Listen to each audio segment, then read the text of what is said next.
Pues muy bien, comenzamos aquí ya el tercer Nefi, listo para este gran libro tan importante, uno de los libros más importantes en el libro de Mormón. Como dijera el presidente Ezra Taft Benson, señaló que el registro de la historia nefita justo antes de la visita del Salvador revela muchos aspectos similares a nuestros días en que anticipamos su segunda venida.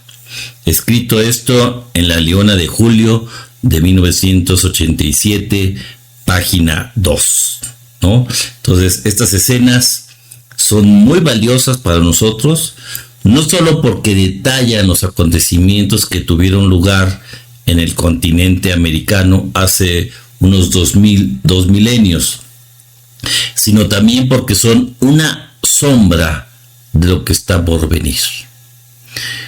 Acuérdense que Moroni, ¿verdad?, declara los objetivos de este registro profético, el libro de Mormón, que es para ministrar a los judíos y a los gentiles de que Jesús en verdad es el Cristo, el Dios eterno, y instruir a toda la casa de Israel acerca de las grandes cosas que el Señor ha hecho, ¿verdad?, con nuestros padres aquí en América, y para que conozcan estos convenios del Señor, para que sepan que toda la casa de Israel, de que no son desechados para siempre.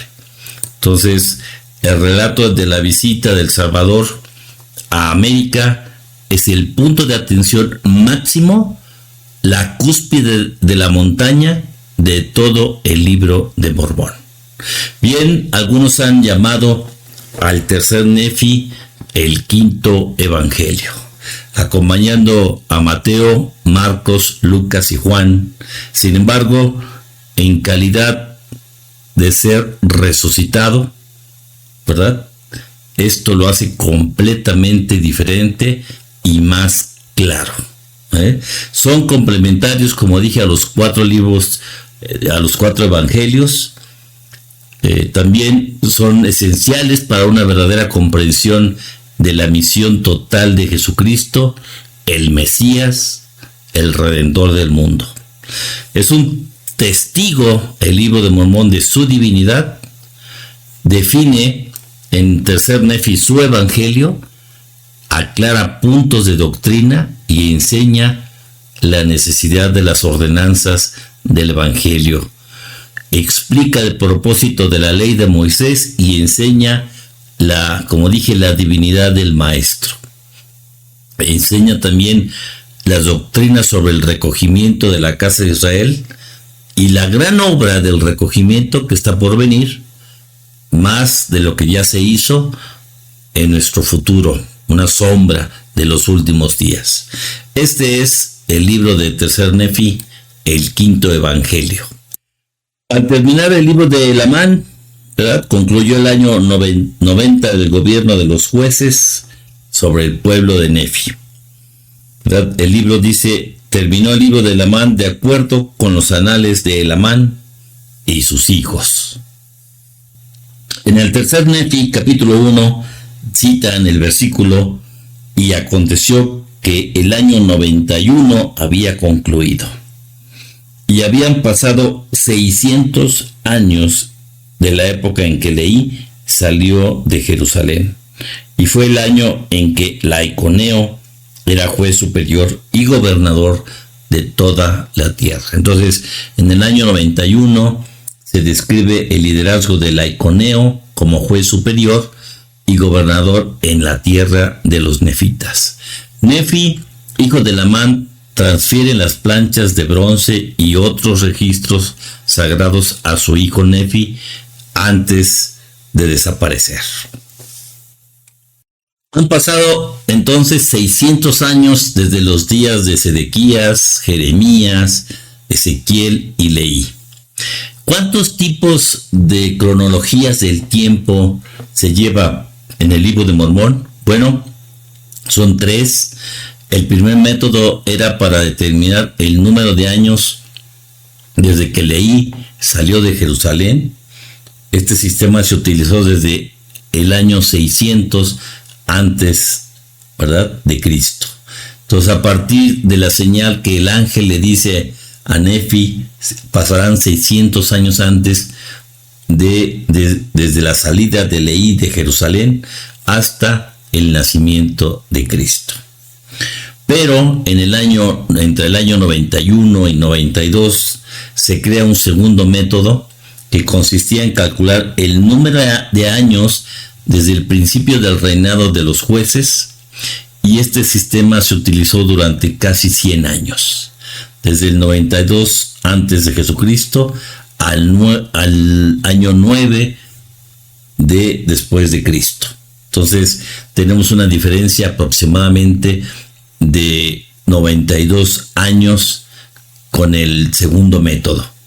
Y el tercero, el último método, consistía en calcular su tiempo desde esta ocasión en que se manifestó la señal, o sea, desde la venida de Cristo en su nacimiento, y este sistema se utilizó durante el resto de la historia registrada en los anales del libro de Mormón. Entonces, en el año 91 después de Cristo se describe el liderazgo del Laiconeo como juez superior y gobernador en la tierra de los nefitas.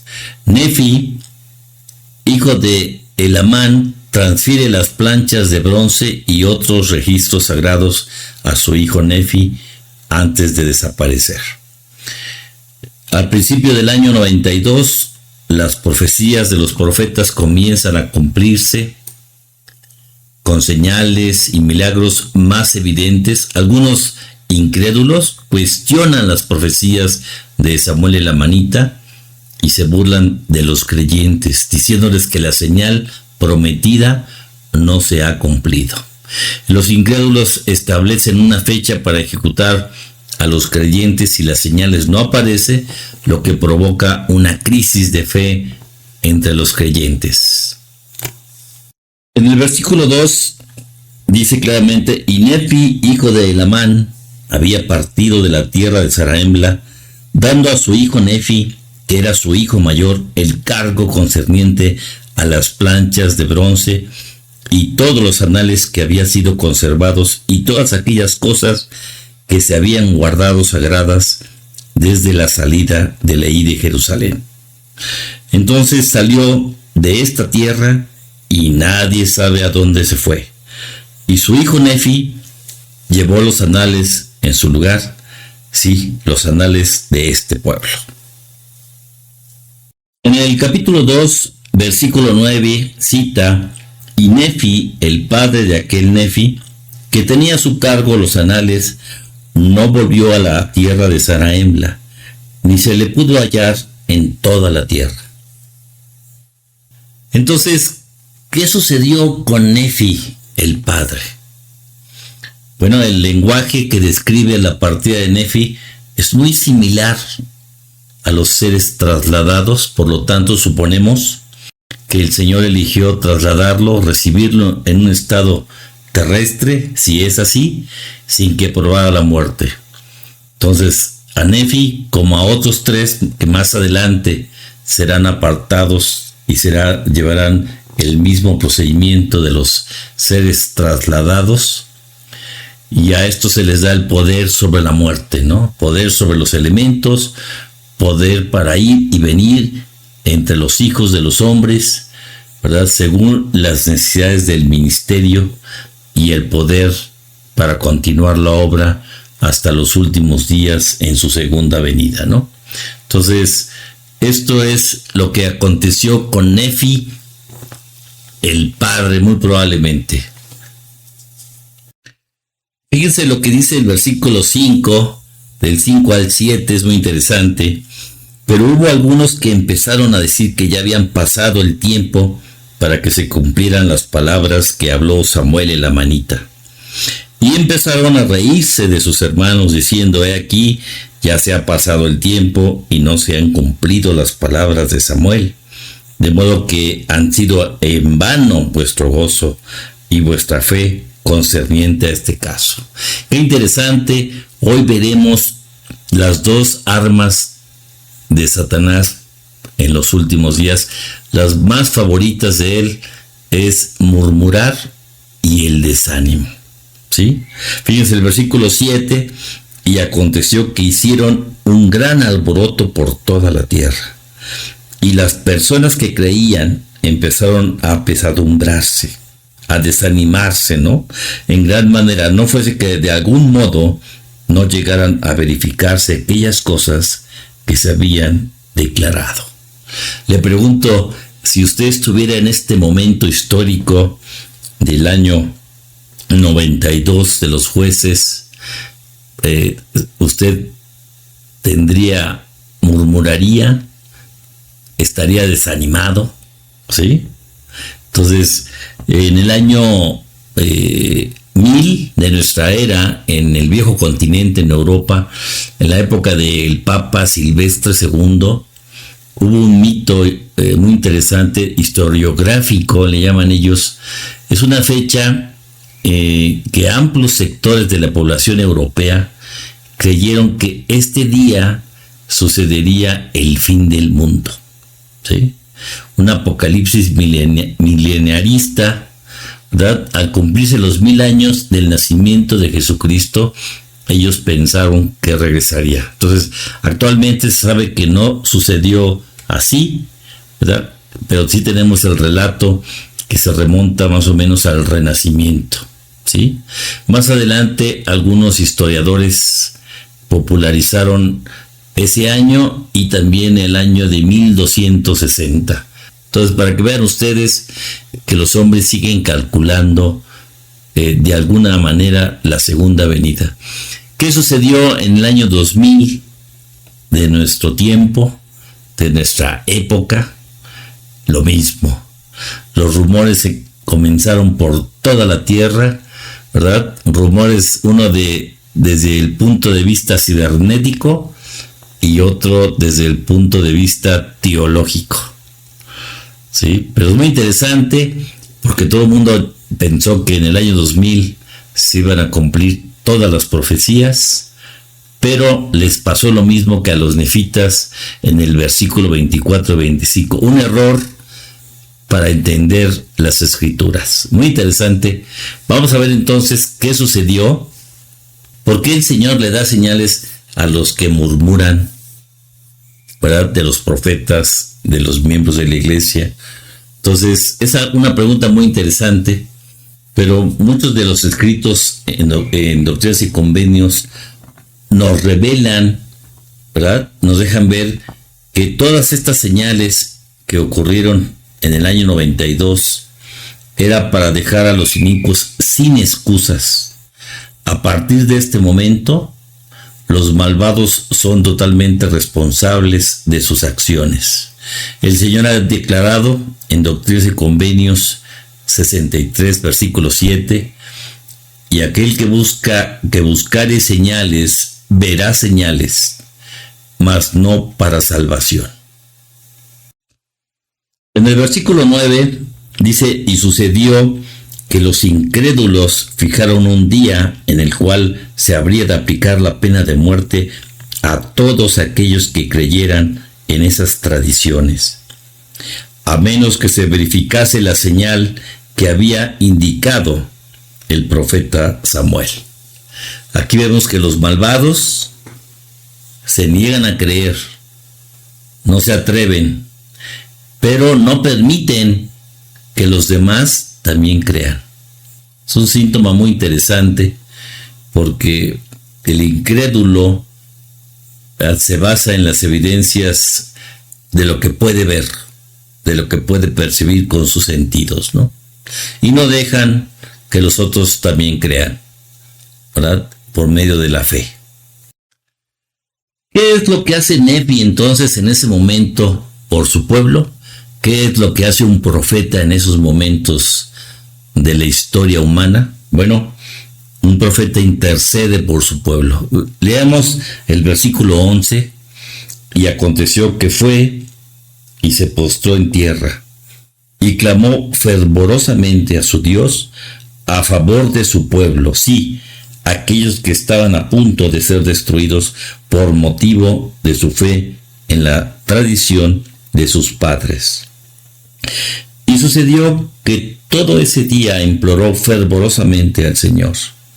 Y aquí la voz del Señor vino a él diciendo: alza la cabeza y sé de buen ánimo, pues he aquí ha llegado el momento. Y esta noche se dará la señal, y mañana vengo al mundo para mostrar al mundo que he de cumplir todas las cosas que he hecho, declarar por boca de mis santos profetas. Si ustedes se dan cuenta, en esta escritura estamos exactamente 9 meses después de que el ángel, ¿verdad?, visitó a María y le dijo, ¿verdad?, que era muy favorecida, y da la profecía del nombre del Salvador y de su nacimiento.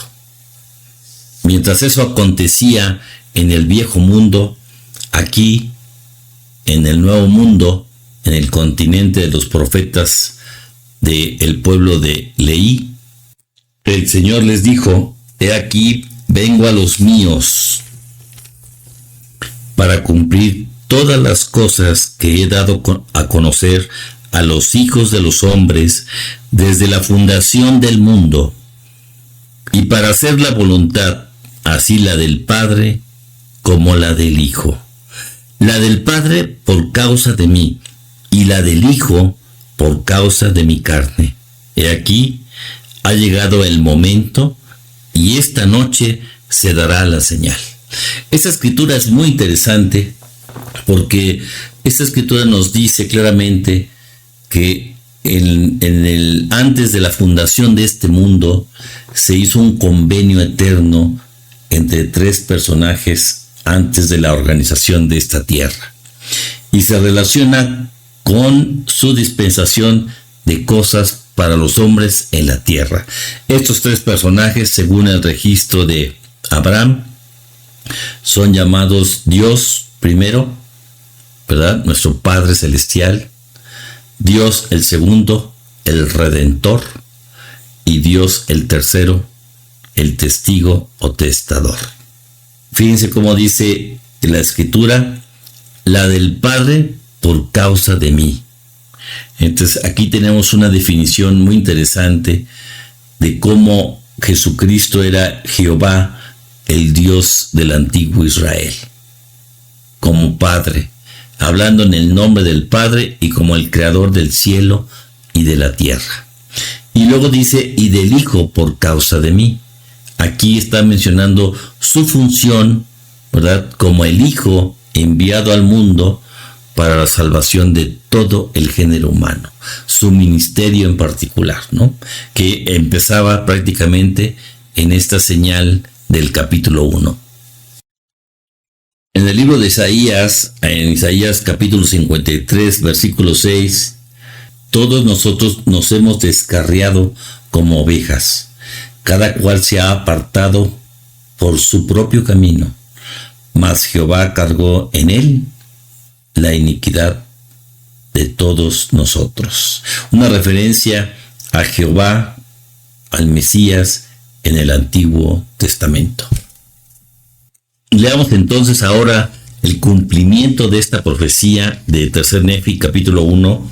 En el versículo 15, cita: y aconteció que se cumplieron las palabras que se dieron a Nefi, tal como fueron dichas, porque aquí, a la puesta del sol, no hubo oscuridad. Y el pueblo empezó a asombrarse, porque no hubo oscuridad al caer la noche. Y hubo muchos que no habían creído las palabras de los profetas, que cayeron a tierra y se quedaron como si estuvieran muertos, pues sabían que se había frustrado el gran plan de destrucción que habían tramado contra aquellos que creían en las palabras de los profetas, porque la señal que se había indicado estaba ya presente. Y empezaron a comprender que el Hijo de Dios pronto aparecería.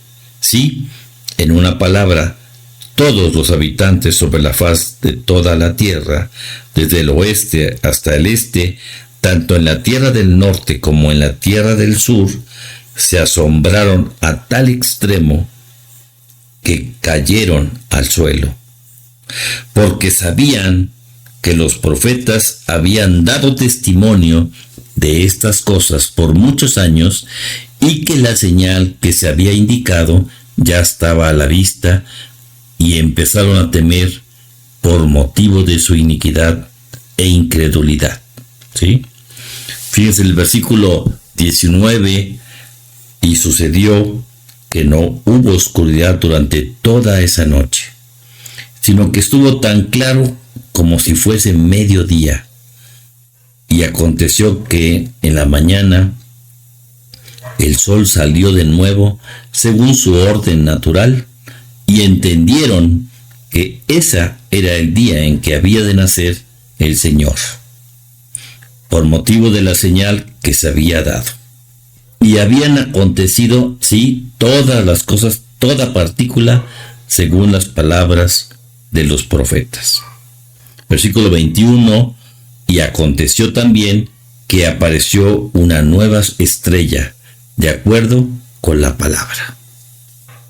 Bueno, esta es la famosa estrella de Belén.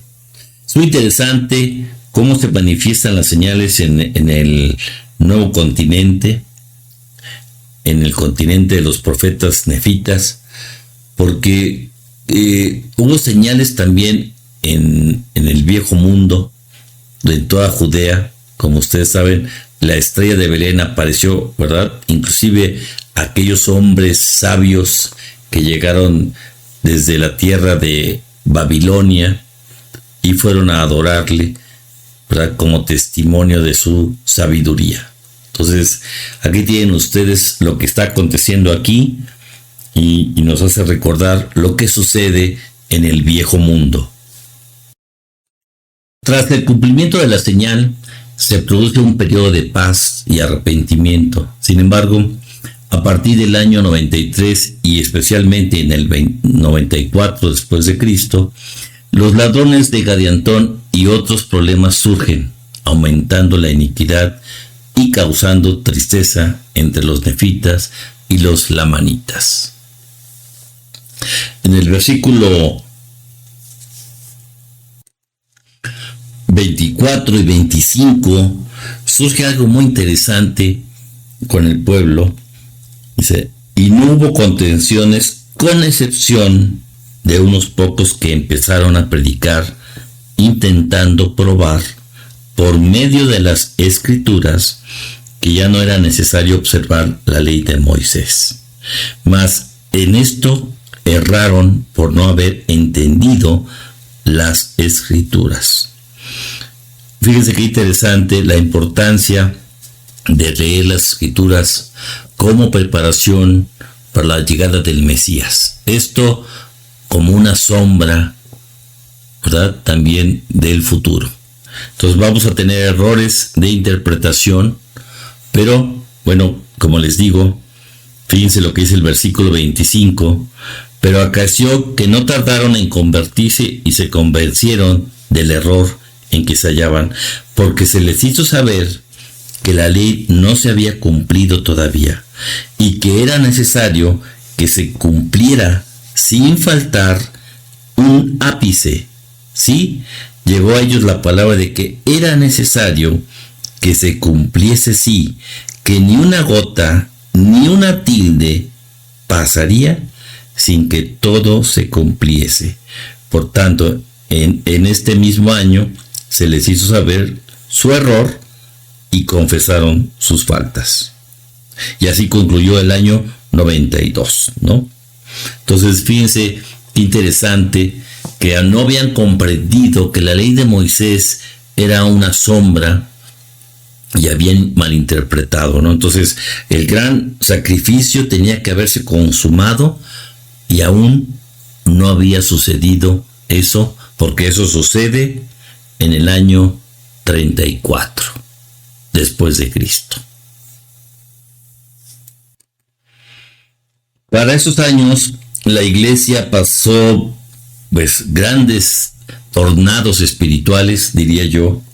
Fíjense el versículo 29, y también hubo causa de mucha tristeza, desánimo otra vez, entre los lamanitas, porque aquí tenían muchos hijos que crecieron y aumentaron en años hasta actuar por sí mismos, jóvenes casi adultos, ¿no? Y unos que eran soramitas los indujeron con sus mentiras y sus palabras aduladoras a unirse a estos ladrones de Gadiantón. Este desafío existe como un espejo actualmente, ¿sí? Y tenemos que cuidar a la generación creciente. Tenemos que enseñar con exactitud la doctrina de Cristo y las profecías y las palabras de los profetas para que nuestros hijos sepan acudir a una fuente segura, ¿verdad? Y puedan discernir entre el bien y el mal. Es importante señalar, igual que en Mateo 24, cuando el Señor declara los acontecimientos que previamente vendrán antes de su venida, es importante decir que estos 7 capítulos primeros del tercer Nefi es un paralelo, es un espejo directo de las 7 ángeles, de las 7 trompetas que serán tocadas antes de la llegada del Señor al monte de los olivos. Así que si leemos con detenimiento, vamos a poder detectar, ¿verdad?, no solamente las guerras, sino la deformación que sufre, ¿verdad?, el estado del hombre, ¿verdad?, no tanto en lo temporal como en lo espiritual. Entonces es muy importante reconocer, como dice el manual de instituto, que estos capítulos, estos 7 que están aquí, deben tomarse como un modelo de la segunda venida del Salvador. Iré señalando con 2 palabras, como ya les dije, iré señalando lo que es una sombra, un futuro para nosotros no muy lejano, y la palabra espejo, que significa, hoy para la clase, significa presente. ¿Sí? Entonces, será exactamente un espejo del capítulo 12 del libro de Juan el Revelador, llamado el libro de Apocalipsis. Una vez aclarado este punto, entonces en el capítulo 2, versículo 1, fíjense cómo dice, es tremendo. Y sucedió que así pasó el año 95 también, y el pueblo comenzó a olvidarse de aquellas señales y prodigios que habían presenciado. Eso me recuerda, ¿verdad?, a la peste que hemos pasado y que en pocos años ya se nos ha olvidado el llamado al arrepentimiento, ¿no? Y dice que habían presenciado y asombrarse cada vez menos de las señales y prodigios del cielo, de tal modo que comenzaron a endurecer sus corazones. En el versículo número 3 dice, y ocurrió que el pueblo empezó a aumentar en la iniquidad y las abominaciones, y no creyeron que se manifestarían más señales, ni prodigios, y Satanás andaba por todas partes extraviando el corazón de los del pueblo, tentándolos y haciéndoles cometer grandes iniquidades en la tierra. Como dijera el presente Wilford Woodruff, él haciendo un cálculo, ¿verdad?, de la guerra espiritual que tenemos con estos seres, él decía que había 100 de ellos por cada uno de nosotros. Si no tenemos un escudo espiritual, ¿verdad?, que nos proteja, que proteja nuestra mente y nuestro corazón, si ese escudo no está activado, seremos entonces víctimas de estos engaños que vendrán y nos tentarán en nuestra mente, ¿sí? Sutilmente, y entonces no podremos permanecer durante el toque de las 7 trompetas de los 7 ángeles antes de su venida. Una de las señales más importantes a la venida de Cristo es el torrente de iniquidad, tal como lo cita el libro de Mormón: engañar sus mentes y a no creer todo lo que habían visto y oído. Decía que imaginándose alguna cosa vana en sus corazones, que aquello se efectuaba por los hombres y por el poder del diablo para extraviar y engañar el corazón del pueblo. Y de este modo, Satanás de nuevo se apoderó del corazón de los del pueblo. Entonces, cuanto más endurecido un pueblo se vuelve, más cerrado a la experiencia espiritual, menos impresionado está por las maravillas enviadas tanto en el cielo como en la tierra y debajo de la tierra. Entonces habían transcurrido 100 años desde los días de Mosía, que había sido rey de los nefitas, el reinado de los nefis, acuérdense, y habían pasado 609 años desde que Leí había salido de Jerusalén.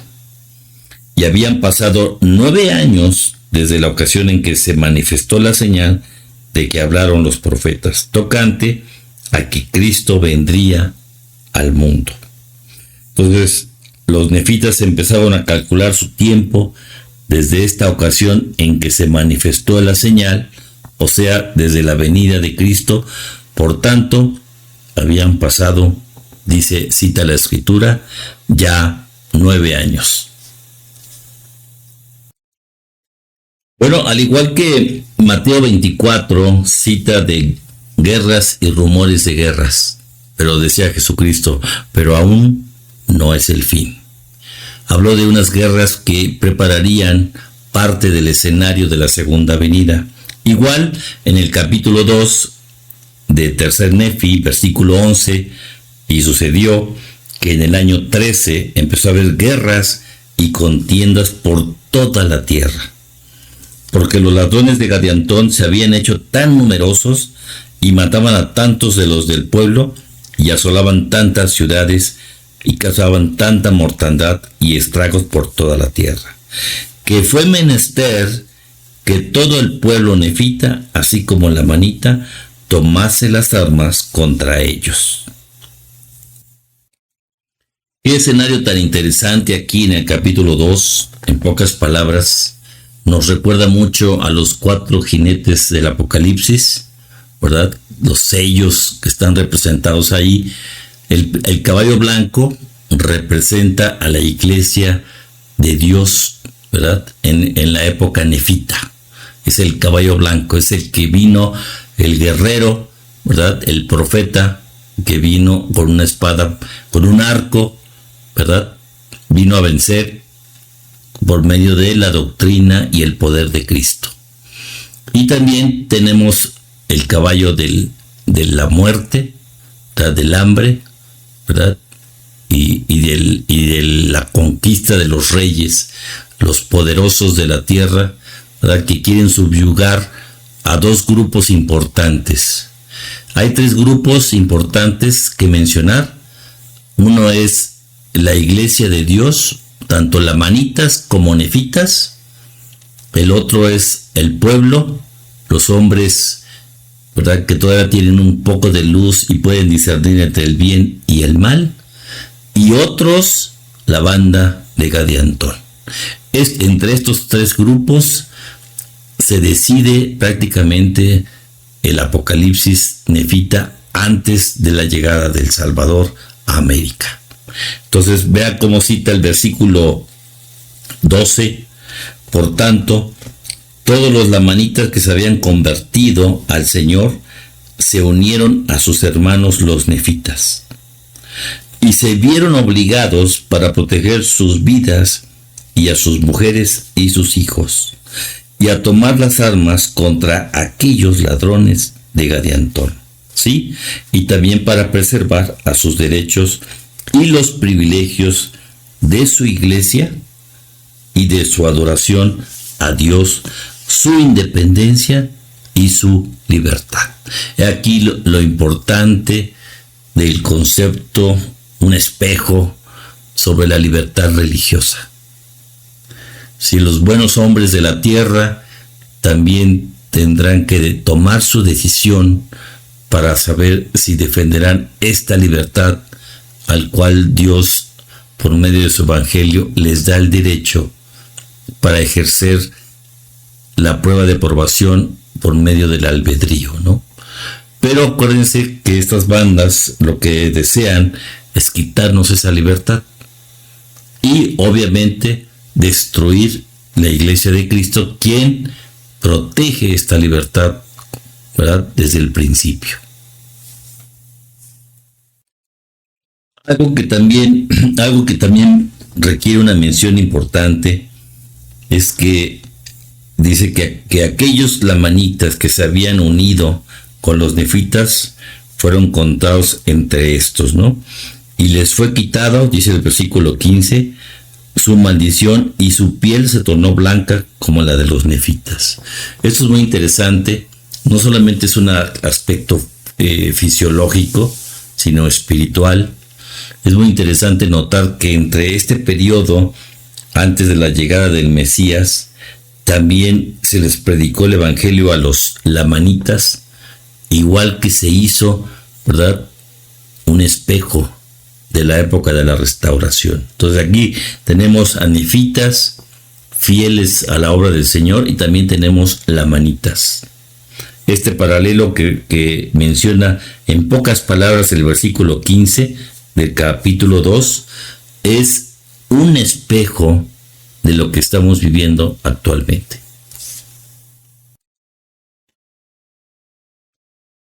La guerra con los ladrones continúa durante los años 14 y 15. La situación es extremadamente grave y aunque los nefitas logran algunos avances, la iniquidad y la división interna debilitan su capacidad para vencer a los ladrones de manera definitiva. El pasaje del capítulo 2 ilustra un ciclo trágico en la historia del pueblo nefita: la pérdida de fe, el aumento de la iniquidad, la guerra y la destrucción, guerras y rumores de guerras. Y a pesar de los intentos de la perseveración y defensa, tanto física como espiritualmente, la corrupción interna y la falta de unidad conducen a una crisis creciente.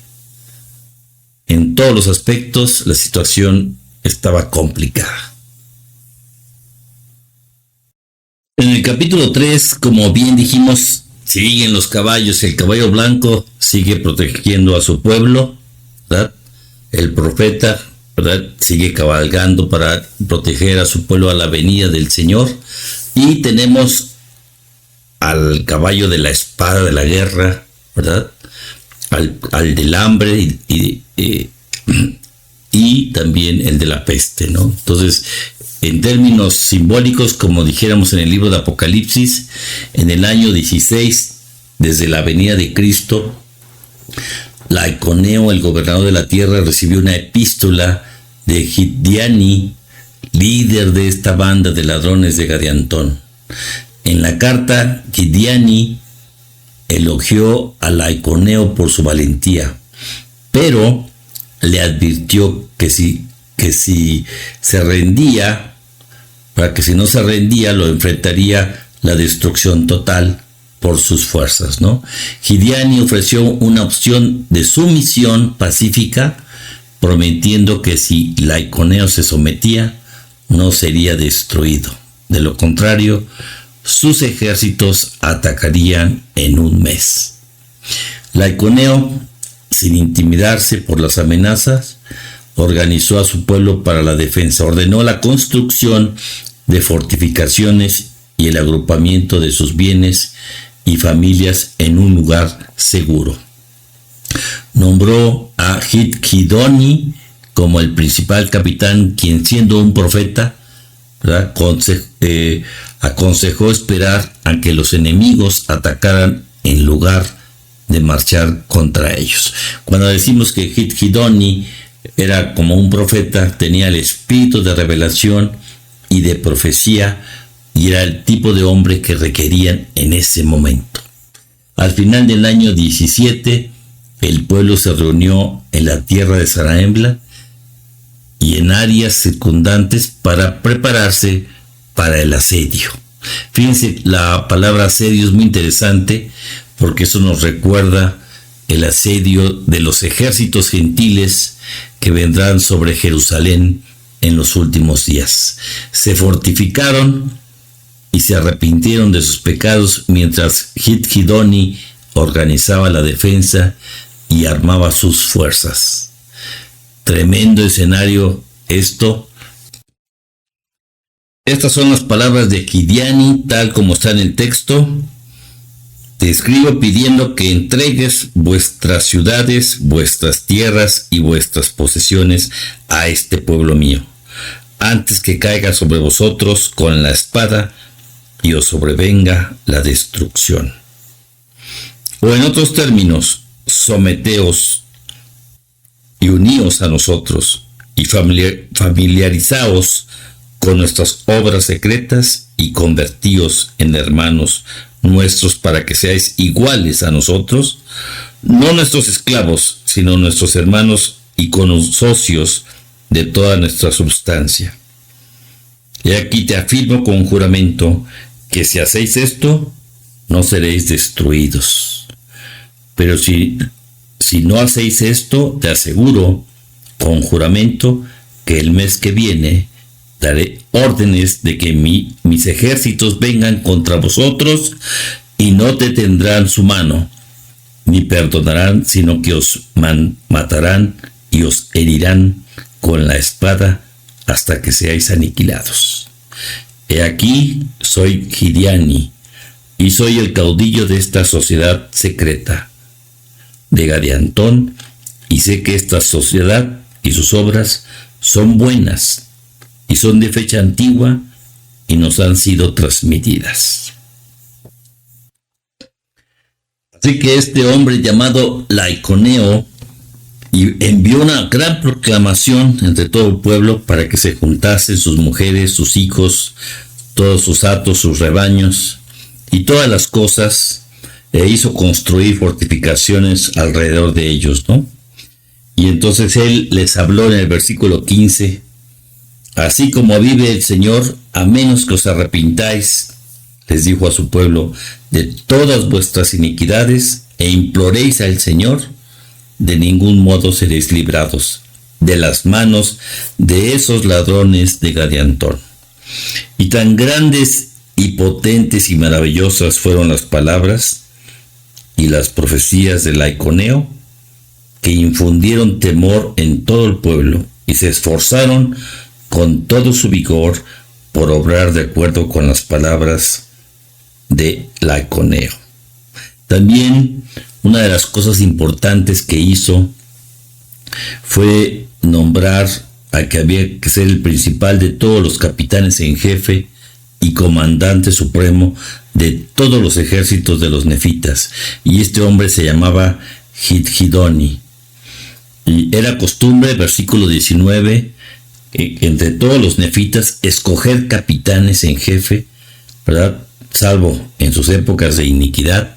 Este es un dato interesante, porque si no hay hombres justos que puedan dirigir a un pueblo, un barrio, ¿verdad?, no se tiene la inspiración, la guía, el curso que se debe tomar para días complicados, ¿no? Si la iniquidad prevalece, no se puede escoger porque no hay quien lo haga, ¿no? Entonces aquí tenemos un principio muy importante. Y entonces escogieron a alguno que tuviese el espíritu de revelación y también de profecía. Por tanto, este Gidgidoni era un gran profeta entre ellos, como también lo era el juez superior. Los humildes líderes nefitas, Laconeo y Gidgidoni, que saben absolutamente de dónde viene la verdadera fuerza para combatir algo como esto, ¿no? En este capítulo, el pueblo le dice al capitán, ¿verdad? Le dice, subamos a las montañas, oremos al Señor, ¿verdad? Para caer sobre los ladrones y destruirlos en sus propias tierras. Pero Gidgidoni les dijo, no lo permita el Señor, porque si marchásemos contra ellos, el Señor nos entregaría en sus manos. Por consiguiente, nos preparamos en el centro de nuestras tierras y reuniremos a todos nuestros ejércitos y no saldremos en contra de ellos, sino que esperaremos hasta que vengan contra nosotros. Por tanto, así como vive el Señor, que así lo haremos, y Él los entregará en nuestras manos. Así que la preparación de este gran asedio que se estaba tramando se hizo en la tierra, ¿verdad? El lugar señalado fue la tierra de Zarahemla, y la tierra que estaba entre la tierra de Zarahemla y la de abundancia, sí, hasta la línea que corría entre la tierra de abundancia y la tierra de desolación, tal como cita el versículo 23. Esta reorganización de la iglesia normalmente los conocemos como los campamentos de Sión, ¿sí? Fíjense cómo dice el versículo 25, ¿verdad? Acuérdense, esto será una sombra, ¿sí? Y se fortificaron contra sus enemigos y moraron en una región como un solo grupo y temieron las palabras que Laconeo había pronunciado, al grado de que se arrepintieron de todos sus pecados y elevaban sus oraciones al Señor su Dios para que los librara en la ocasión en que sus enemigos vinieran a la batalla contra ellos. En este capítulo 4 veremos algo bien interesante, cómo el Señor promete protección, ¿verdad? Cuando dependemos de Él, ¿sí? En épocas de guerra, el pueblo será protegido por medio de los apóstoles y de los profetas, de acuerdo a la obediencia que nosotros le rindamos a esas instrucciones en los campamentos de Sión. Entonces, en el capítulo 4, el pasaje narra la batalla entre los nefitas y los ladrones liderados por Gideoni. En el año 18, los ladrones comenzaron a ocupar tierras abandonadas por los nefitas. Fíjense lo que nosotros conocemos como el desplazamiento de la gente por la guerra. Los desplazamientos masivos de mujeres, de niños, de ciudades abandonadas. Sin embargo, debido a la falta de alimentos, los ladrones dependían del saqueo y el desierto para sobrevivir. En el año 19, Gideoni atacó a los nefitas, pero fueron derrotados. Los nefitas, liderados por Gideoni, persiguieron y mataron a muchos ladrones, incluyendo a Gideoni. Más tarde, los ladrones intentaron sitiar a los nefitas otra vez bajo el mando de Sebnaría, pero fueron vencidos nuevamente. Sebnaría fue capturado y ejecutado, lo que llevó a los nefitas a agradecer a Dios por su liberación. Entonces, los cristianos, los nefitas, entran a una guerra, pero no la comienzan. Esto es muy interesante bajo estos principios, ¿no? Están defendiendo su libertad y sus vidas. Fíjense cómo cita el versículo 1 del capítulo 4.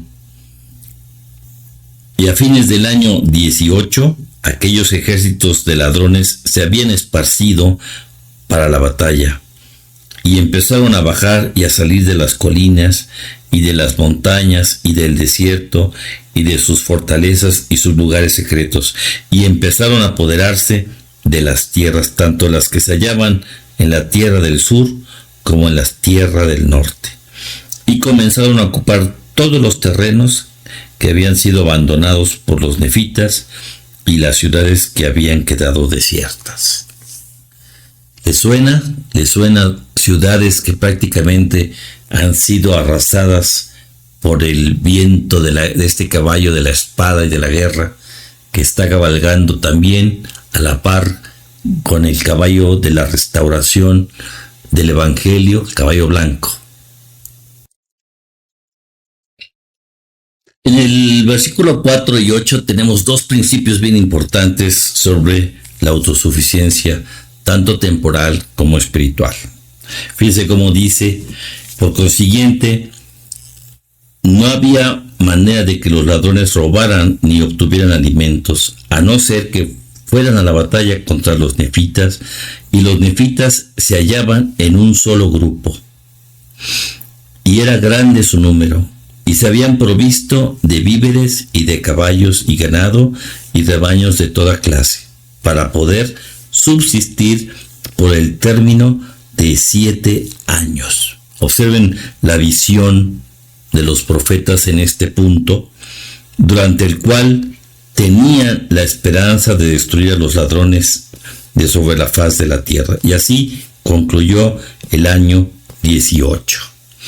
El Elder Oaks, de la primera presidencia, él citó un mensaje muy interesante de cómo prepararse para la segunda venida, y él hace algunas preguntas importantes. ¿Qué tal si el día de su venida fuese mañana? Si supiéramos que mañana nos encontraríamos con el Señor, ya fuese por medio de nuestra muerte prematura, porque muchos nefitas y lamanitas murieron, hay que decirlo, ¿no?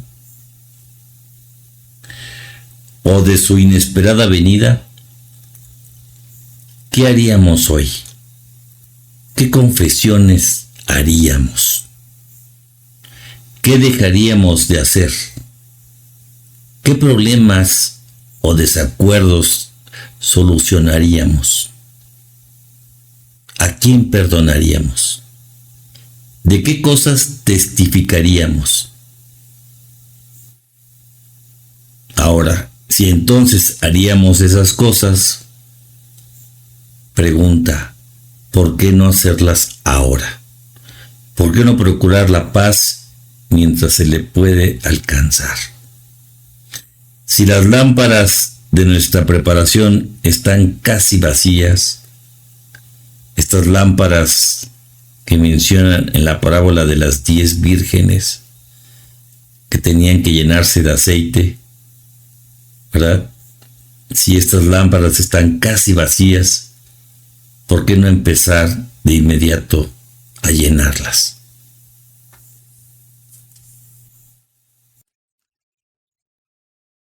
Es muy interesante ver lo que sucede durante el asedio. Y aconteció, cuando llegaron los ejércitos de los ladrones, cuando vieron la apariencia del ejército de Gideani, todos los ejércitos de los nefitas cayeron al suelo y alzaron sus voces al Señor su Dios para que los preservara y los librara de las manos de sus enemigos. Que su apariencia realmente era grande y terrible, ¿eh? Y sucedió que cuando vieron esto, los ejércitos de Gideani empezaron a gritar fuertemente a causa de su gozo, pues habían supuesto que los nefitas habían caído de miedo por el terror de sus ejércitos. Pero en esto se engañaron, cita el versículo 10, porque los nefitas no les tenían miedo, pero sí temían a su Dios, y le suplicaron su protección. Por tanto, cuando los ejércitos de Gideani los arremetieron, se hallaban preparados para resistirlos. Sí, les hicieron frente con la fuerza del Señor. Recalco, con la fuerza del Señor. Esto es importantísimo porque es la herramienta, es el principio para los últimos días. Y empezó la batalla en ese sexto mes, y grande y terrible fue la batalla. Sí, grande y terrible fue la carnicería, a tal grado que nunca se había conocido tan grande mortandad entre todo el pueblo de Leí desde que salió de Jerusalén. La importancia, ¿verdad?, de no murmurar, de no desanimarse en tiempos complicados.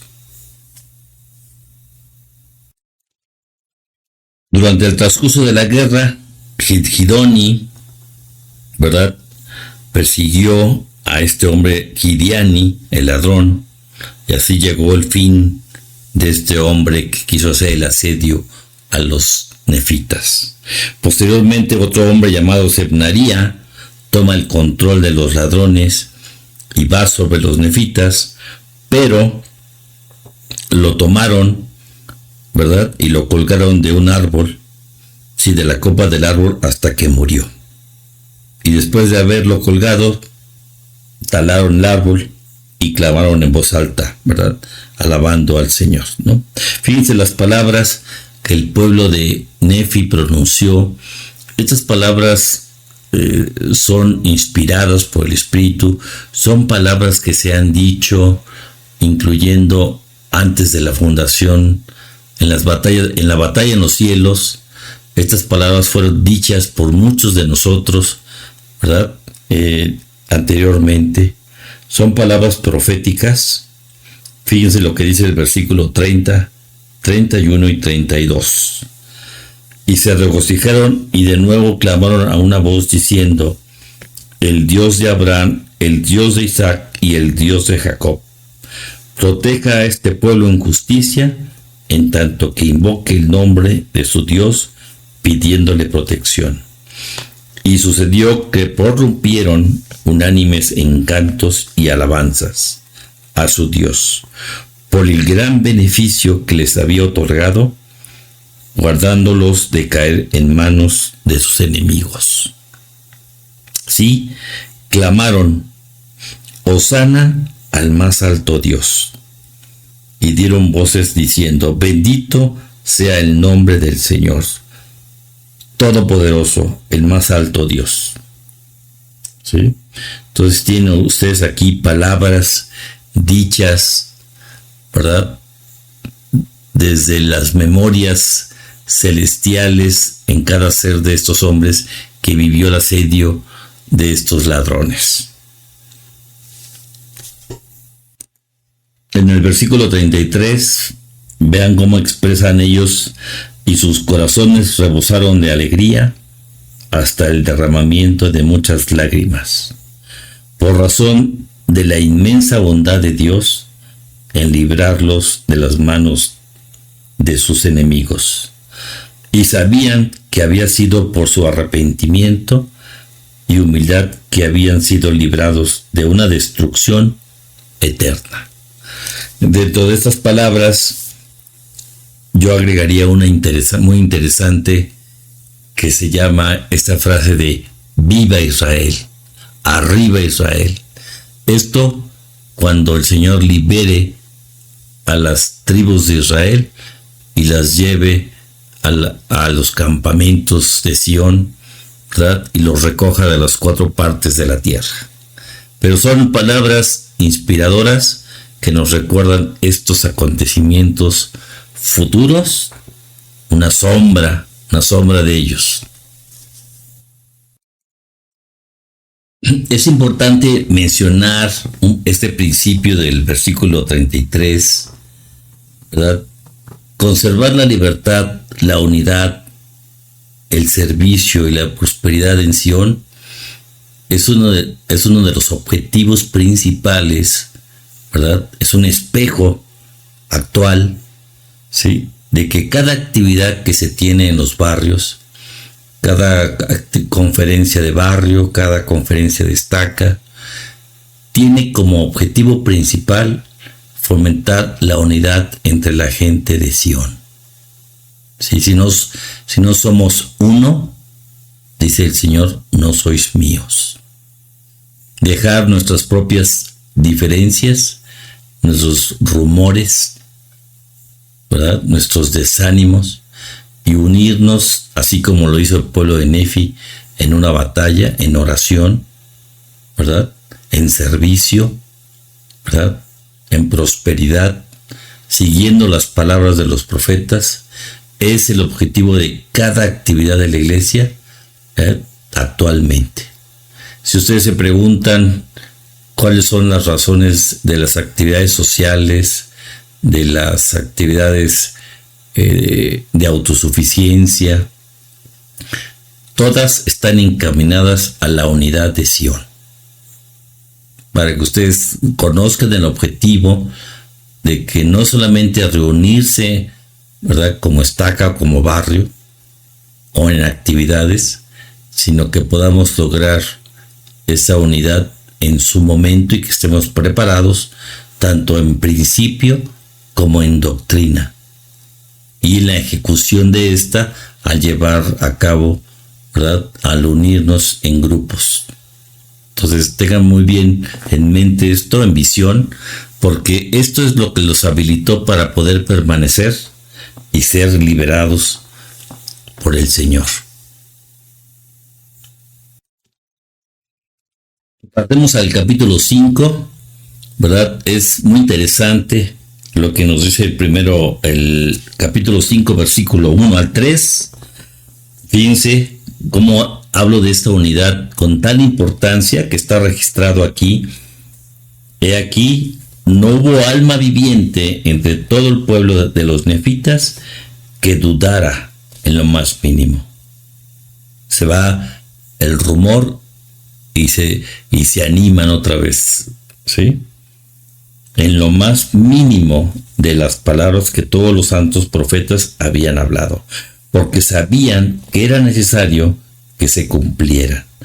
Y luego el versículo 2, una palabra que es muy, muy interesante notar, y sabían que era menester que Cristo hubiese venido, por motivo de las muchas señales que se habían dado, de acuerdo con las palabras de los profetas, y por causa de las cosas que ya se habían verificado, todos sabían que era necesario que se cumplieran todas las cosas de acuerdo con lo que se había hablado. Por tanto, ¿qué hicieron? Abandonaron todos sus pecados y sus abominaciones y sus fornicaciones, y sirvieron a Dios con toda diligencia, día y noche. Si yo les preguntara cuál fue la causa, ¿verdad?, por la que abandonaron sus pecados, sus abominaciones y sus fornicaciones, ¿sí?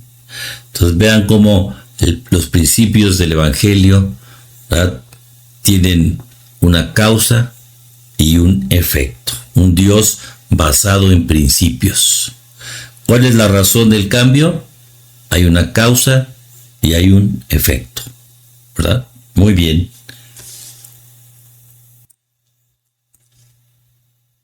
Entonces, en este pasaje del capítulo 5, describe cómo los nefitas, después de haber visto cumplirse las profecías sobre la venida de Cristo y presenciar muchas señales, dejaron de dudar y abandonaron sus pecados. Con gran diligencia sirvieron a Dios y capturaron a los ladrones restantes, ¿no? Aquellos que se arrepintieron, se les ofreció libertad. Como buenos discípulos de Cristo, ¿verdad?, respetando el ejercicio del albedrío, se les enseñó a unirse y se les invitó a unirse a los grupos de Sion. Esto es muy importante porque cuando inicie la era milenaria se precisa de que exista una comprensión importante para que aquellos que ignoren todavía, ¿verdad?, la hermandad y la libertad de la era milenaria sean instruidos por aquellos miembros fieles que podrán vivir sobre la tierra, ¿sí?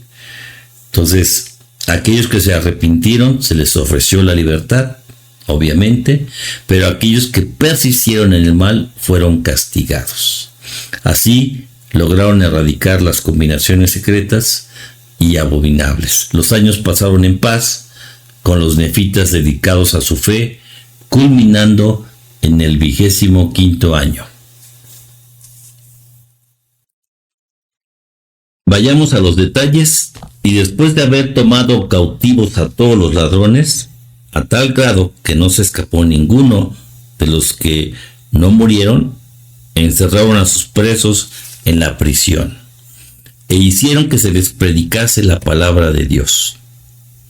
Y cuantos se arrepintieron de sus pecados e hicieron pacto de que no cometerían más asesinatos, fueron puestos en libertad. Es muy interesante este escenario. Me imagino yo, antes de la época milenaria, unidos en grupos, tanto los del pueblo de Sión, ¿verdad?, unidos en corazón y mente, guiado por los hombres inspirados.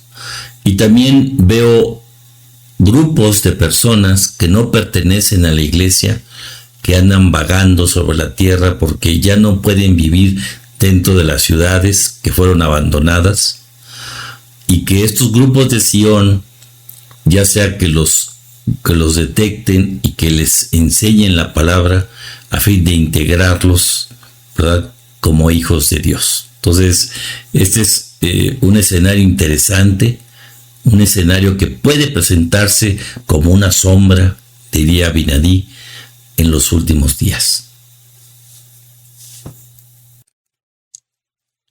Durante los tiempos antes de iniciado el milenio, se dice que habrá hombres que crean en el Evangelio de Cristo y quienes no.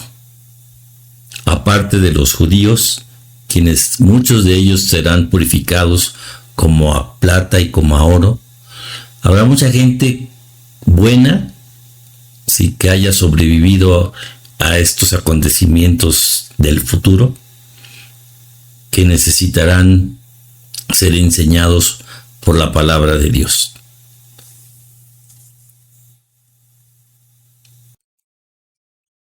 Ahora, en esta parte de la clase, quiero hacerles notar que Mormón, el que narra este compendio, él presenta su nombre. Hay dos veces en que se presenta el nombre de Mormón. Es en el libro de Palabras de Mormón, casi al final de las planchas de Nefi, y aquí en este capítulo. Entonces, a continuación, ¿verdad?, esta es la primera vez en el resumen de las planchas mayores que Mormón se identifica personalmente con su nombre. Pero no solamente hace eso. Él abre como un espacio de tiempo, juega con el tiempo futuro y nos da a entender la importancia de lo que estamos leyendo, porque si lo lee con calma, él nos está diciendo precisamente que todo lo que estamos leyendo será una sombra del futuro y que los lamanitas conocerán el Evangelio junto con los gentiles, y que los gentiles justos y los lamanitas justos compartirán la escena final antes de la segunda venida, muy parecido, ¿verdad?, al espejo que estamos leyendo en el capítulo 5 y en el capítulo 4. Entonces vamos a escuchar en este momento las palabras de Mormón, tal cual él las escribió en el capítulo 5, del versículo 7 al versículo 26.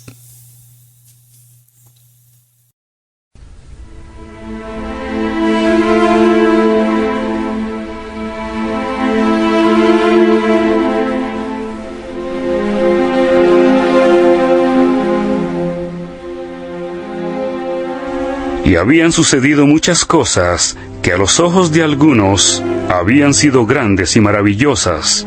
Sin embargo, no todas se pueden escribir en este libro. Sí, este libro no puede contener ni la 100ª parte de lo que se llevó a cabo entre tanta gente en el término de 25 años. Pero he aquí, hay anales que contienen todos los hechos de este pueblo, y Nefi hizo una narración más breve pero verdadera. De manera que he escrito mi registro de estas cosas según los anales de Nefi, los cuales se grabaron sobre las planchas que se llamaban las planchas de Nefi. Y he aquí, hago el registro sobre planchas que he hecho con mis propias manos. Y he aquí, me llamo Mormón, llamado así por la tierra de Mormón, la tierra en la cual Alma estableció la iglesia entre el pueblo. Sí, la primera iglesia que se estableció entre ellos después de su transgresión. He aquí, soy discípulo de Jesucristo, el Hijo de Dios. He sido llamado por Él para declarar su palabra entre los de su pueblo, a fin de que alcancen la vida eterna. Y ha sido menester, de acuerdo con la voluntad de Dios, a fin de que se cumplan según su fe, las oraciones de los que han muerto, que fueron santos, que yo haga una relación de estas cosas que se han verificado. Sí, una breve historia de lo que ha transcurrido desde la época en que Ley salió de Jerusalén hasta el presente. Así que hago mi narración de los anales que han escrito aquellos que fueron antes de mí, hasta que empezó mi época. Y luego hago una relación de lo que he visto con mis propios ojos. Y sé que el relato que hago es un relato cierto y verdadero. Sin embargo, hay muchas cosas que de acuerdo con nuestro idioma no podemos escribir. Y ahora concluyo mis palabras concernientes a mí, y procedo a dar mi relato de las cosas que han ocurrido antes de mí. Soy mormón, y soy descendiente directo de Ley. Tengo motivo para bendecir a mi Dios y a mi Salvador Jesucristo, porque sacó a nuestros padres de la tierra de Jerusalén, y nadie lo supo sino Él y aquellos a quienes sacó de esa tierra. Y porque nos ha dado, a mí y a mi pueblo, tanto conocimiento para la salvación de nuestras almas. Ciertamente Él ha bendecido a la casa de Jacob, y ha sido misericordioso para con los descendientes de José. Y al grado que los hijos de Ley han guardado sus mandamientos, Él los ha bendecido y los ha hecho prosperar de acuerdo con su palabra. Sí, y de seguro volverá a traer a un resto de la posteridad de José al conocimiento del Señor su Dios. Y tan cierto como vive el Señor, reunirá de las 4 partes de la tierra a todo el resto de los descendientes de Jacob, que se hallan dispersos sobre toda la superficie de la tierra. Y tal como ha hecho convenio con toda la casa de Jacob, así se cumplirá, en su debido tiempo, el convenio que ha concertado con la casa de Jacob, para la restauración de toda la casa de Jacob al conocimiento del convenio que Él ha hecho con ellos. Y entonces conocerán a su Redentor, que es Jesucristo, el Hijo de Dios. Y entonces serán recogidos de las 4 partes de la tierra a sus propios países, de donde han sido dispersados. Sí, así como vive el Señor, así sucederá. Amén.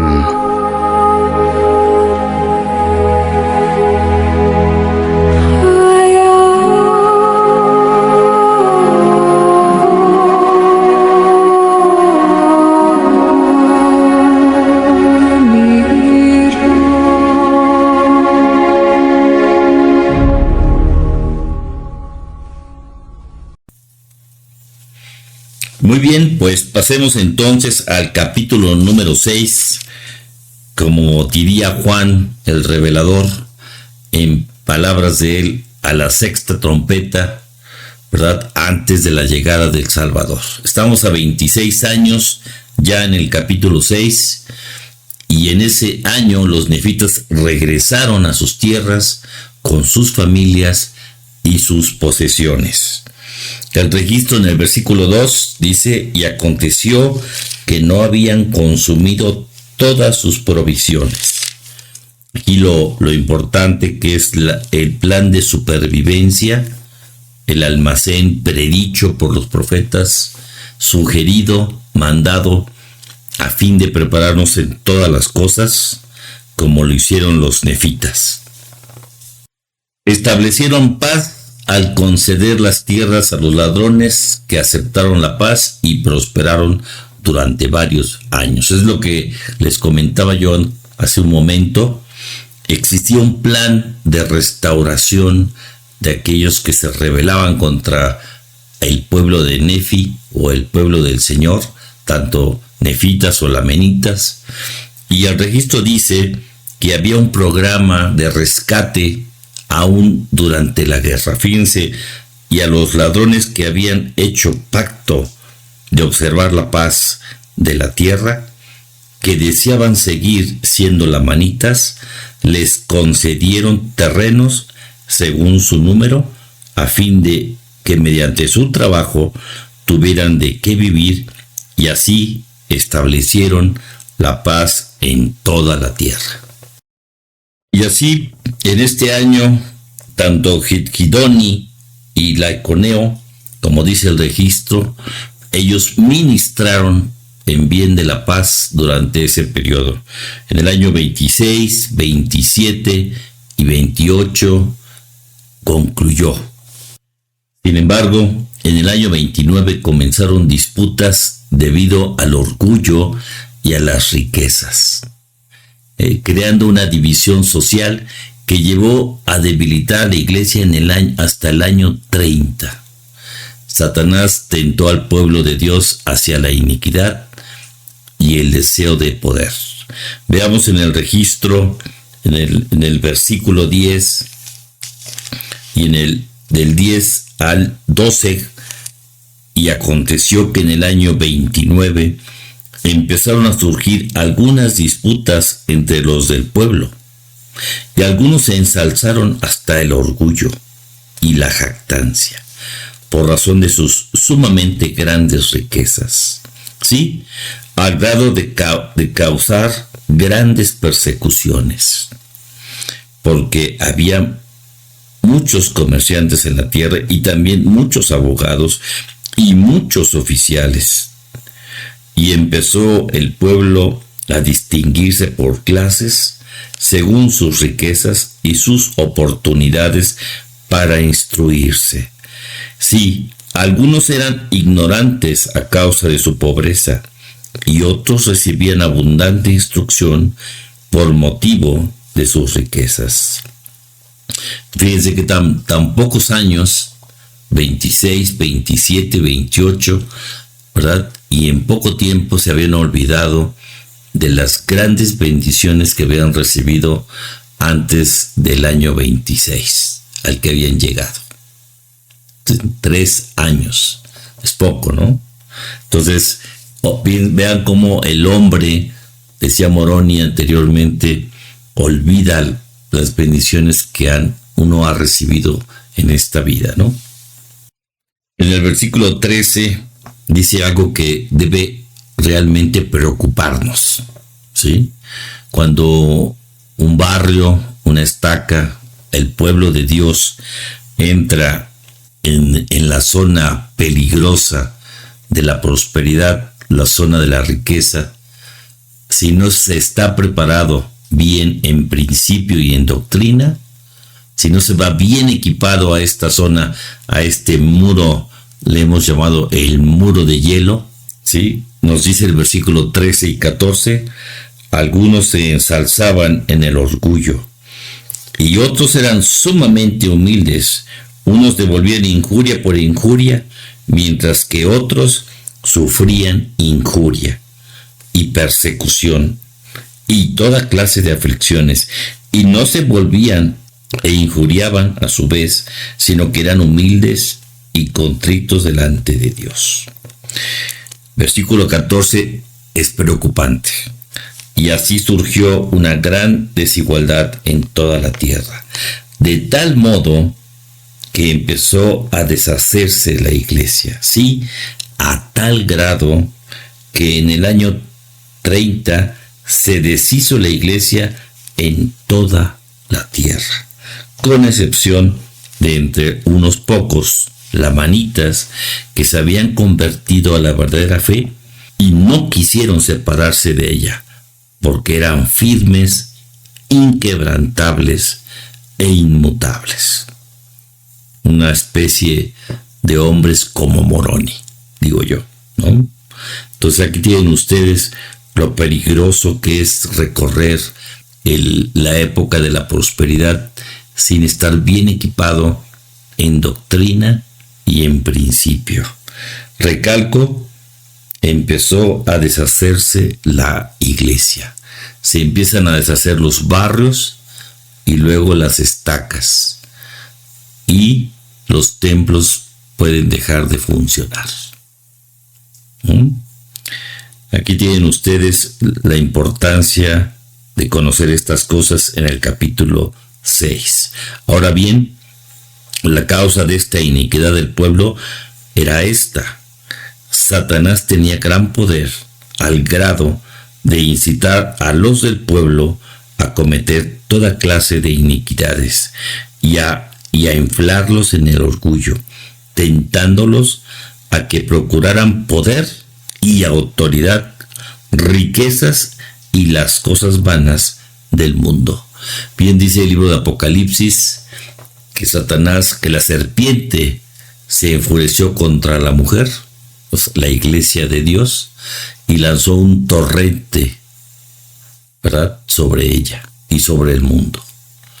Entonces, este torrente, del cual esas tormentas, estos vientos, ¿verdad?, si no estamos acostumbrados a pasar por la zona antártida de la prosperidad y no vamos bien equipados, estos torbellinos nos llevarán fuera del camino recto y angosto, y como no tenemos cimientos, no estamos cimentados bajo la roca, dirían los profetas, no podemos permanecer.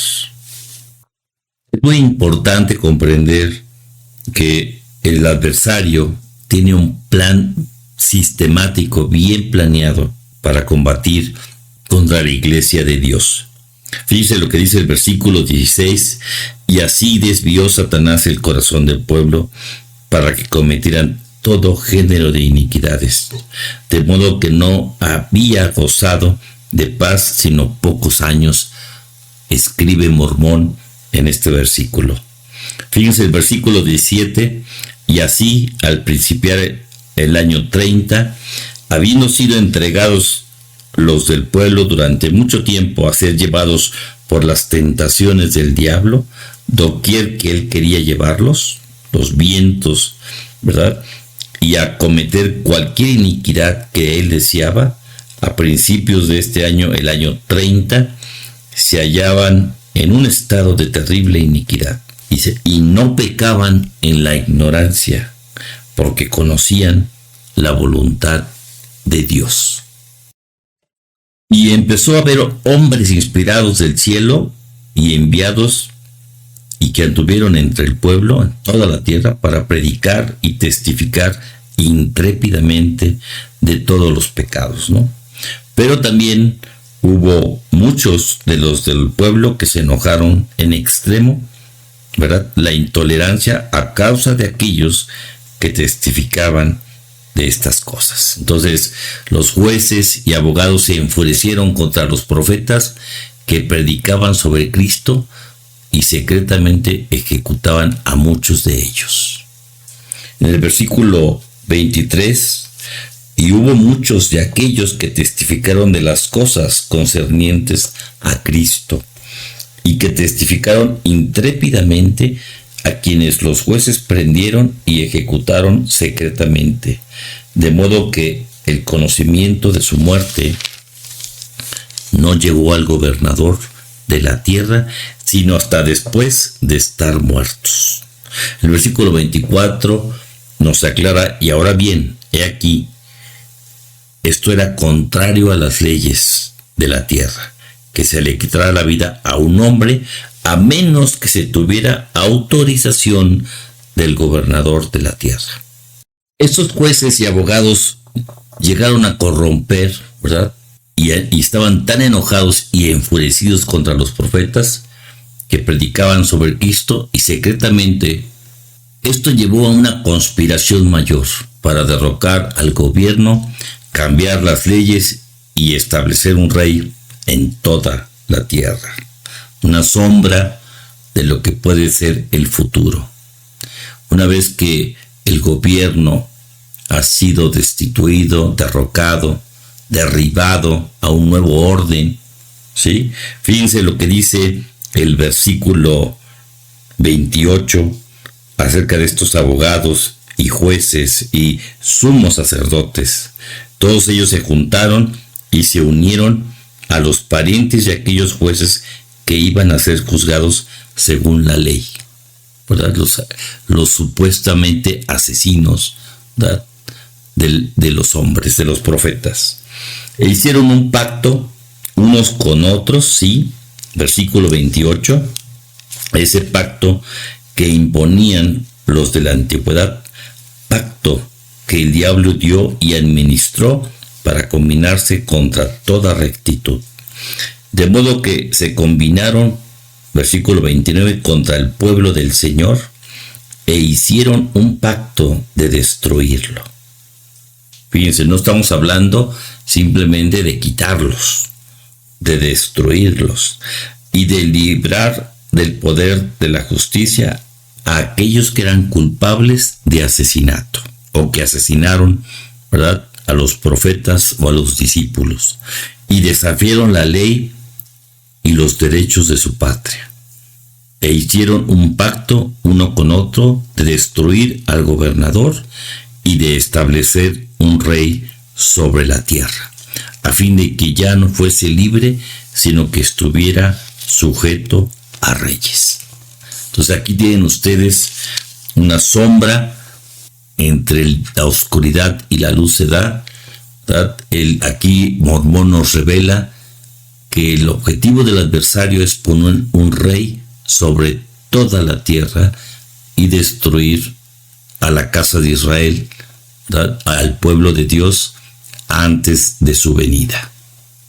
Yo creo que más claro no pudo haberlo escrito Mormón en este capítulo 6 o la trompeta del ángel en el libro de Apocalipsis capítulo 6.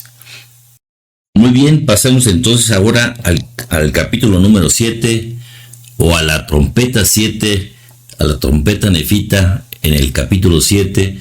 En el año 30 los nefitas no establecieron un rey, pero asesinaron al juez superior. Esto provocó una división en tribus familiares, destruyendo completamente el orden de gobierno. Aunque no hubo guerras, la iniquidad prevaleció por la influencia de Satanás y muchos se unieron a una combinación secreta. Les digo que hay un plan de reclutamiento importante y muchos se unieron a una combinación secreta liderada por un hombre llamado Jacob, un anticristo. Es muy relevante y muy interesante que tenga un nombre bíblico, Jacob. Me pregunto si este hombre nefita era miembro de la iglesia, Jacob, quien fue nombrado rey de esta banda perversa. Él y sus seguidores huyeron al norte para establecer su reino. Veamos el registro y los detalles. Vean cómo dice el versículo 2, y hubo división entre el pueblo, unos contra de otros, y se separaron los unos de los otros, en tribus, cada hombre según su familia y sus parientes y amigos, y así destruyeron el gobierno de la tierra. Y cada tribu nombró a un jefe o caudillo para que la gobernase, y así se convirtieron en tribus y jefes de tribus. Esto me parece más a una especie de guerra civil, una descomposición social interna muy fuerte, ¿sí? Ya no era un ataque desde afuera, sino era un ataque desde adentro, un ataque prácticamente letal. Leemos en el versículo 5, y se hizo todo esto, y aún no había guerras entre ellos, y toda esta iniquidad había venido sobre el pueblo porque se habían entregado al poder de Satanás. Y fueron destruidos los reglamentos del gobierno, debido a las combinaciones secretas de los amigos y parientes de aquellos que habían asesinado a los profetas. Aquí Mormón es muy claro, muy específico, exactamente lo que había pasado. La iglesia sufre la persecución y los profetas, ¿verdad?, hasta la muerte. Como muy bien cita el registro, y así no habían transcurrido ni 6 años cuando ya la mayor parte del pueblo se había apartado de su rectitud. 6 años. Y Mormón dice, como el perro que vuelve a su vómito. Y los de esta combinación secreta que habían traído tan gran iniquidad sobre el pueblo se reunieron y pusieron a la cabeza de ellos a un hombre llamado Jacob y lo llamaron su rey. Por tanto, quedó constituido un rey de esta banda perversa. Fíjense, es muy interesante citar 3 grupos importantes. Los que quedaron de la iglesia, los fieles, los inquebrantables, los del pueblo y los de las combinaciones secretas. Y sucedió que no eran tan fuertes en número como lo eran las tribus del pueblo, que se mantenían unidas, salvo que eran sus jefes los que establecían sus leyes, cada cual según su tribu. No obstante, eran amigos, pero a pesar de que no eran una gente justa, estaban unidos. Fíjense lo interesante de esto. El pueblo de Dios puede unirse con la gente justa, aunque no sea miembro de la iglesia. Esto es una tendencia muy interesante porque puede relacionarse mucho con crear vínculos con otro tipo de creencias o asociaciones religiosas, ¿no? Entonces, como cita el registro en el libro de Mormón, estaban unidos, sin embargo, en su odio por los que habían hecho pacto para destruir el gobierno. Si tenemos una causa en común y tenemos algunos principios en común, esto nos puede fortalecer en un momento dado. ¿Por qué? Vean el versículo 12. Por lo que Jacob, viendo que sus enemigos eran más numerosos que ellos, mandó por tanto a los de su pueblo que huyeran a la parte más lejana del norte. Eso es muy interesante porque si los justos que quedaron del pueblo de Dios, más los hombres justos de las tribus, estaban unidos en cierto aspecto, esto no permitía el avance de esta banda de ladrones, la banda de Jacob, de este anticristo llamado Jacob. Para el año 31, el pueblo estaba dividido en tribus, seguían rechazando a los profetas, apartándose del Señor. Nefi, tras recibir ministerio de ángeles y del Señor, proclamó el arrepentimiento con gran poder, realizando milagros, incluso cita el capítulo 7, el de resucitar a su hermano. Es muy interesante que en este año, cuando el Señor ministraba también en la tierra de Galilea, Nefi hacía lo propio aquí en el continente americano, en la historia nefita, cuando él resucita a su hermano. Aunque pocos se convirtieron, los que lo hicieron testificaron del poder de Dios. En el versículo 16, Nefi nos dice: afligido pues por la dureza de sus corazones y la ceguedad de sus mentes, salió entre ellos ese mismo año y empezó a proclamar osadamente el arrepentimiento y la remisión de los pecados por medio de la fe en el Señor Jesucristo. Ahora veamos algo bien interesante, un paralelo entre el ministerio del Salvador y el ministerio de Nefi. En versículo 19 dice que Nefi, y en el nombre de Jesús, echaba fuera demonios y espíritus inmundos.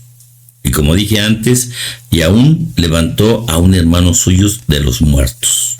¿Sí?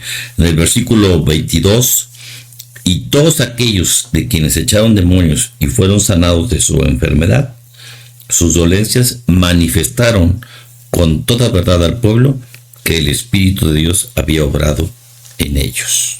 ¿Sí? Algo muy interesante también que quiero descartar como paralelo, versículo 24 y 25, que no hubo ni uno de los que llegaron a arrepentirse que no fuese bautizados en el agua. Y por tanto Nefi ordenó a hombres a este ministerio a fin de que cuantos viniesen a ellos fuesen bautizados en el agua, y esto como atestación y testimonio ante Dios y para el pueblo. Entonces vemos cómo Nefi hacía lo propio, igual que Jesús en Galilea, ¿verdad? Apartando hombres justos para el ministerio y fortaleciendo al pueblo de Dios para su venida. De este hombre Nefi, ¿verdad?, con gran poder, se habla en el versículo 1 del capítulo 8, y se dice que era un hombre justo que llevaba los anales. Y se dice porque en verdad hizo muchos milagros en el nombre de Jesús.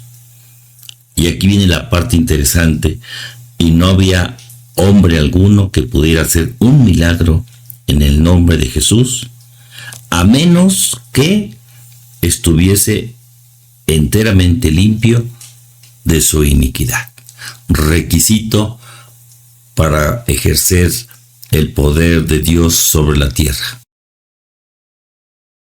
Entonces Nefi hizo lo propio aquí entre el pueblo nefita y Jesús en Galilea. Esto en sí mismo es un paralelo en lo que sucede de un lado del continente y del otro, pero también es una sombra, porque conforme más nos acerquemos a la prueba mayor de la segunda venida, habrá hombres inquebrantables, habrá nefis que harán milagros por medio del poder de Dios, y habrán sido hombres justos, tal como cita Mormón aquí, a menos que estuviesen completamente limpios de su iniquidad. Eso es una sombra del porvenir. Como diría el Elder Ballard, como nunca antes habíamos sido mortales, no teníamos ni idea de cómo hacer frente a estas pruebas de los últimos días, a las tentaciones de la vida mortal, ni los nefitas. Para nuestro Padre Celestial, que lo sabía y lo comprende todo, nos encomendó que dominásemos nuestro cuerpo mortal, sujetándolo al poder del Espíritu. Nuestro espíritu tendría que vencer las tentaciones que sobrevendrán a nuestro cuerpo físico en el mundo temporal.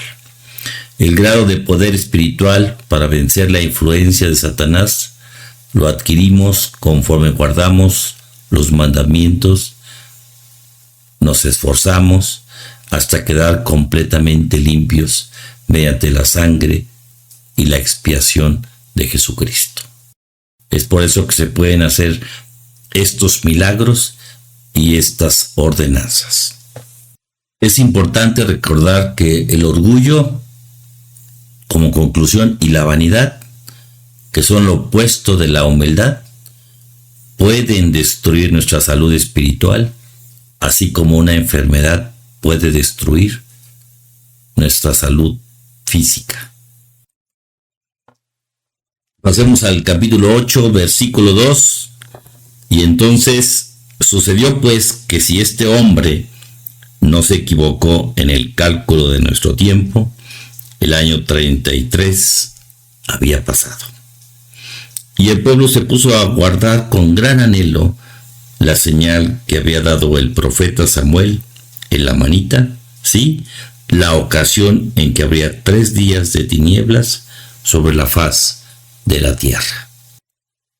Y con esto cerramos las 7 trompetas nefitas lamanitas antes de la visita del Salvador al continente americano.